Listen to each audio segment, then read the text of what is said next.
Kami dari kelompok 1 yang beranggotakan yang pertama Ahmad Elisalan, yang kedua Rizky Adi Saputra, yang ketiga Hamidan, yang keempat Ricahya Ayuningsi, yang kelima Mai Sofia Nisa Fitri, dan yang keenam Maulida Putri.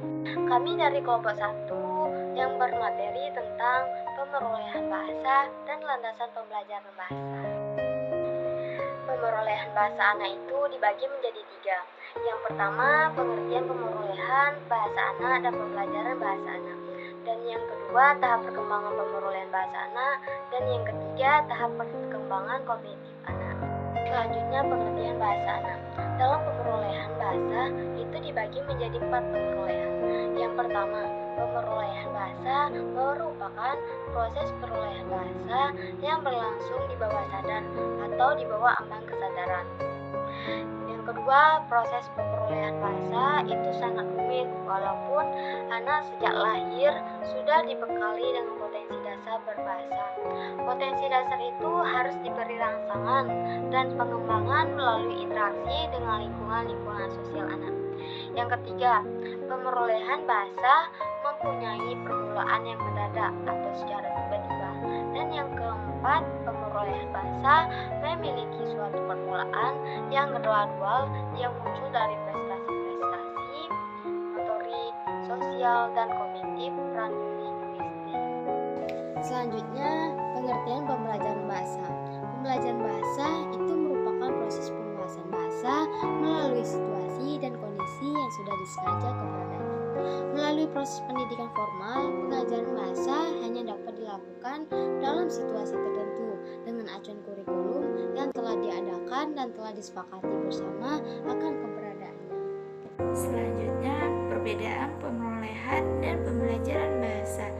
Yang pertama, istilah pemerolehan bahasa dipakai untuk membahas penguasaan bahasa pertama pada anak karena proses tersebut terjadi tanpa sadar.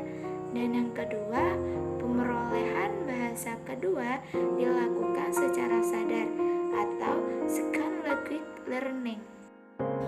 Tahap pemerolehan bahasa anak, tahap meraban atau pralinguistik pertama. Pada tahap meraban pertama, selama bulan-bulan awal kehidupan, bayi-bayi menangis, mendegur, mendegu, menjerit, dan tertawa. Tahap meraban atau pralinguistik tahap ini disebut kata omong kosong, tahap kata tanpa makna. Awal tahap ini biasanya pada permulaan pertengahan kedua tahun pertama kehidupan. Tahap holofrastik atau tahap linguistik pertama adalah tahap satu kata yang mulai di sekitar usia 1 tahun. Selanjutnya, tahap pemerolehan bahasa anak, tahap ucapan-ucapan 2 kata, tahap linguistik kedua, biasanya mulai menjelang hari ulang tahun kedua. Tahap pengembangan tata bahasa, tahap ini pada usia 2 tahun. Tahap tata bahasa menjelang dewasa, tahap ini anak-anak mulai dengan struktur-struktur tata bahasa yang lebih rumit. Tahap ini dimulai sejak umur 2-3 tahun. Tahapan perkembangan kognitif anak.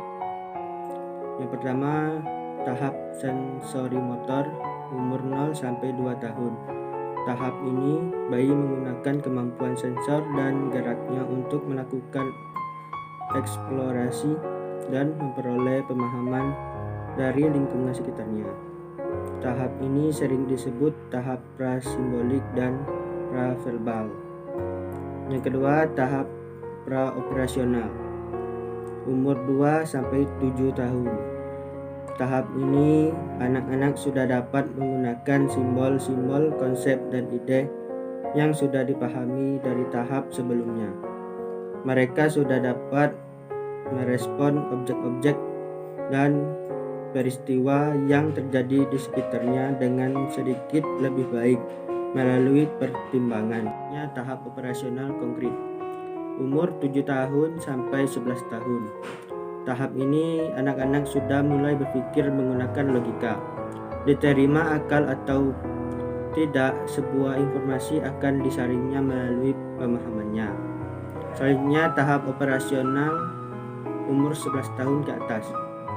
Tahap ini anak sudah mulai memiliki kemampuan berpikir abstrak Mereka dapat berpikir secara teoritis dan bernalar dari hipotesis-hipotesis sehingga konklusi-konklusi logis. Mulai berpikir layaknya orang dewasa. Kurikulum dan pembelajaran bahasa Indonesia di SD kelas rendah, kurikulum 2004 KBK, dan kurikulum tingkat satuan pendidikan atau KTSP.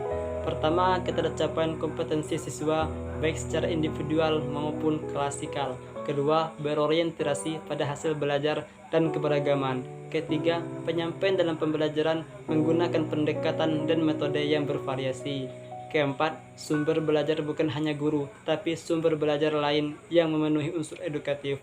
Kelima, penilaian menekankan pada proses dan hasil belajar dalam upaya penguasaan atau pencapaian suatu kompetensi. Pembahasan berikutnya akan difokuskan pada 3 hal. A. Struktur kurikulum dan standar kompetensi mata pelajaran bahasa Indonesia. B. Hakikat pembelajaran bahasa Indonesia di kelas rendah. C. Materi dan model pembelajaran bahasa. Hakikat pembelajaran bahasa Indonesia di kelas rendah.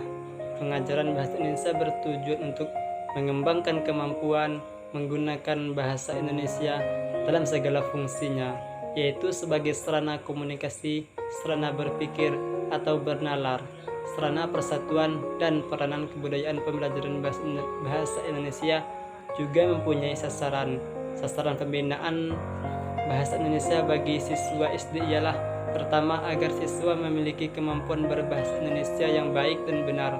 Kedua, dapat menghayati bahasa dan sastra Indonesia. Materi dan model pembelajaran bahasa Indonesia di kelas rendah. Meniru bunyi bahasa.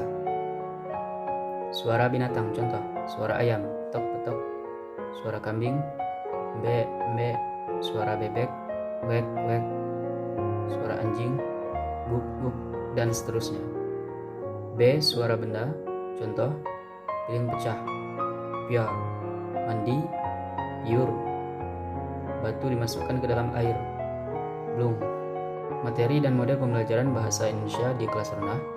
Menulis halus, menyalin atau menulis kalimat menggunakan huruf tegak bersambung, contoh kalimat sapaan, selamat pagi. Jawaban, selamat pagi. Selamat siang. Jawabannya, selamat siang.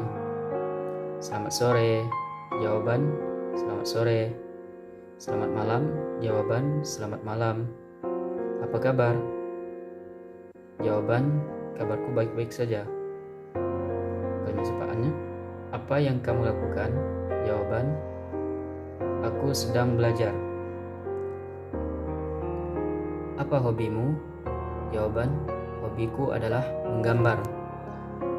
Mendeskripsikan anggota tubuh, contoh mendeskripsikan anggota tubuh seperti mata, hidung, telinga, gigi, tangan, kaki, hidung, dan lain sebagainya. Membaca cerita dan menjawab pertanyaan dari cerita. Siswa membaca cerita dan memahami isi cerita. Setelah membaca cerita, siswa dapat menyebutkan tokoh cerita, menyebutkan watak tokoh cerita, menjawab pertanyaan tentang cerita.